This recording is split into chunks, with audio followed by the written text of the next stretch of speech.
பல்லக்கு ஆடை சுமந்து மெல்ல தவழ்வது கண்டு, முல்லைப்பூ பல்லக்கு ஆடை சுமந்து மெல்ல தவழ்வது கண்டு, ஒரு கோடி எண்ணம் ஆசை நெஞ்சில் மின்னி மறைவது உண்டு. ஒரு கோடி எண்ணம் ஆசை நெஞ்சில் மின்னி மறைவது உண்டு.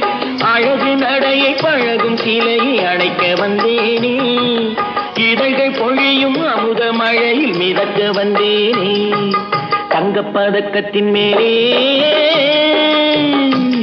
ஒரு முத்து பதித்தது போலே உந்தன் பட்டு கன்னங்களின் மேலே ஒன்று தொட்டு கொடுத்திடலாமோ, நீயும் விட்டு கொடுத்திடலாமோ.